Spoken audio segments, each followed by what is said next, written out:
Your mind has to seek discomfort. It has to seek these difficult tasks. You have to enjoy it. And you have to figure out a way to make your mind enjoy those things. And some people it comes easy, and some people it doesn't. Some people it takes a long time. I always tell people the best thing you could ever do is force yourself to a schedule. Just write it down.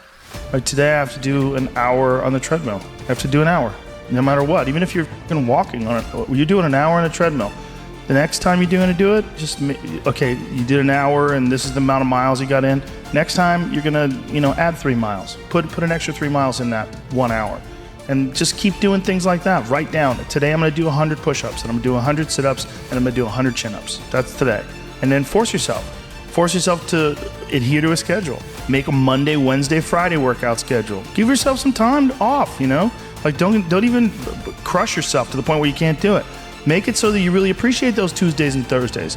But on Monday, Wednesday, and Friday, you're going to get after it. And this is what you're going to do. Most people just try to go work out. And you're kind of aimless, and you show up, and you pick up the jump rope, and you jump a little rope. Maybe you hit the heavy bag a little bit. Maybe you do some curls. But you don't really have an aim. That's why people like to hire trainers, because a trainer will tell you what to do. Well, you can tell yourself what to do. If you don't have money for a trainer, you don't even have to have fucking equipment. With bodyweight squats, sit-ups, chin-ups, push-ups, you could give yourself a brutal full bodyweight workout.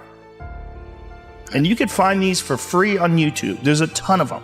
There's a ton of these bodyweight workouts you could do. Just force yourself. Write it down. Monday, Wednesday, and Friday, I'm going to do 100 push-ups. I'm going to do 100 chin-ups. I'm going to do 100 sit-ups. Even if it takes me all fucking day. Even if I have to do 10 and 10 and 10 and keep going all day, just that's what you do. Do 10 push-ups, take a break for 20 minutes, do another 10. But get those 100 in. I don't believe in half-assing things. This life is short. If you get into something, get into it. And if you're not into it, don't be into it. And I think that insanity and greatness are next door neighbors, and they borrow each other's sugar. That's my that's what I've always said. There's something about mastery, like true mastery, that requires you to shut off massive areas of your life. There's a lot of people that are scared of their ability to do something that's difficult. I don't know if I could force myself to be disciplined. I don't know if I could force myself to take that kind of action. Well, if you do force yourself to take that kind of action, you don't have that question anymore. That question, I don't know if I can do it. Well, you're doing it. So you obviously do it. Can you do it tomorrow? We did it today. Or can you do it tomorrow? Just do it. You get so much more benefit out of a struggle that you choose to embark in versus a struggle that life throws upon you. Get out there and go and do something. Just go. And then in the middle of doing it, it'll become easy. Even if it's not easy, even if it's hard, it's easier than not doing it and wishing that you had done it.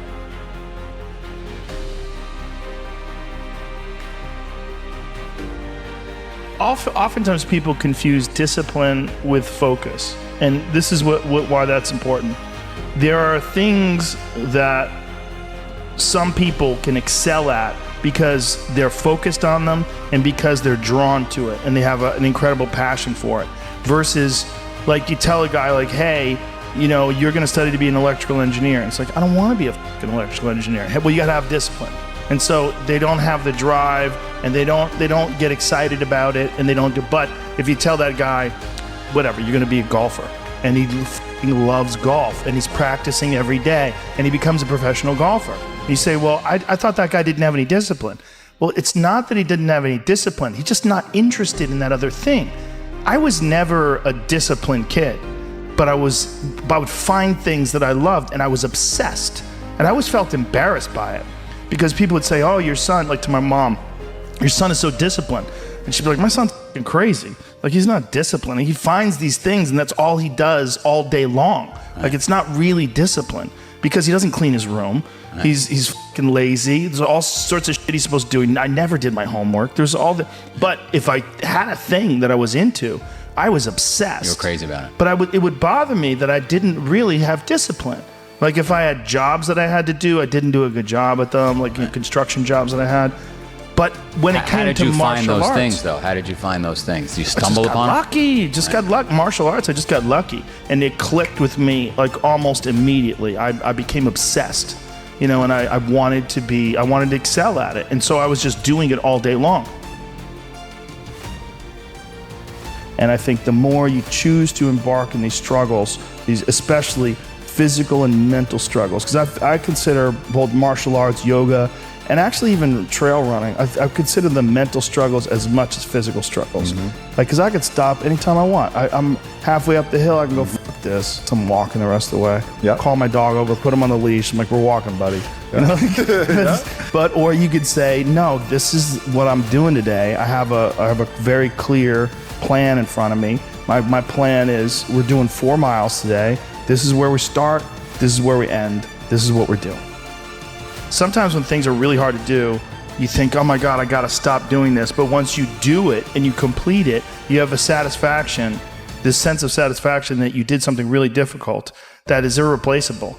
And some kids never get that, and they just stay fat and stupid their whole life. Right. And some kids, they get these little lessons, and then they realize, like, you can push yourself and you can get somewhere. You know, some kids get real lucky and they get involved in sports or martial arts early, and one of the best benefits of sports is you realize that through hard work you get improvement, through improvement you get success, through success you get that big dopamine rush, you get that good feeling, right? You get confidence, you get this knowledge. You get the girl. Yeah, you get, sometimes, I didn't, but you get this knowledge that you can do something that's difficult and you can overcome, even though it feels like you can't.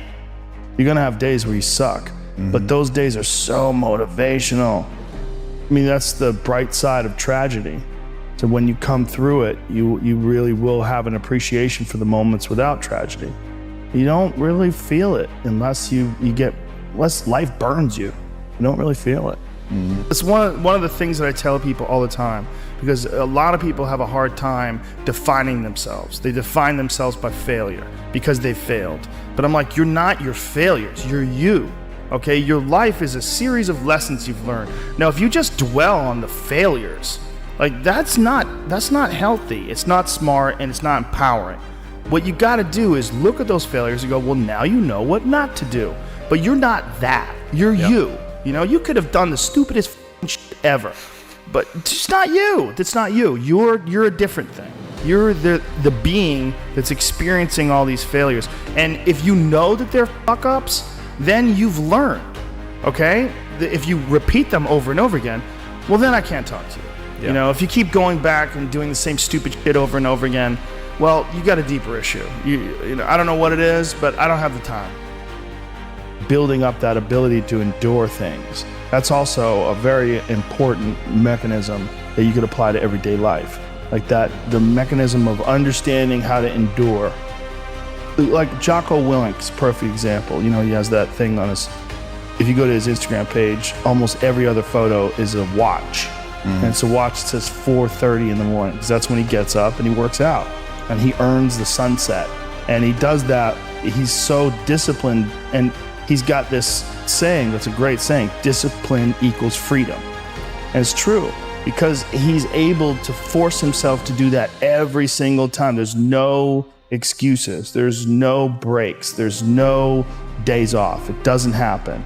So because of that, you're not scared.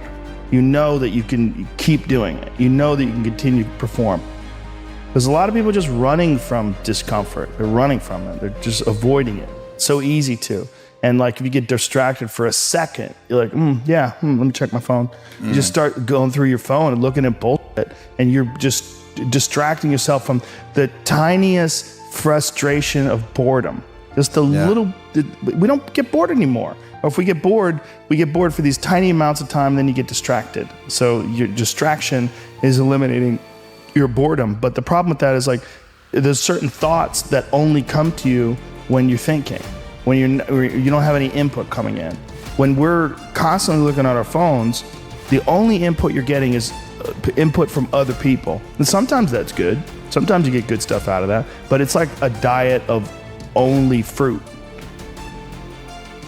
Don't think that you're that person that made those mistakes. You're the person who's learned, you know, and to have that attitude is a really important thing. And to not say, why am I doing this now? I could have been doing this my whole life. Well, you weren't, so the fuck is that gonna help? Yeah. You know, you gotta not think like that. You just gotta be happy you're doing it now.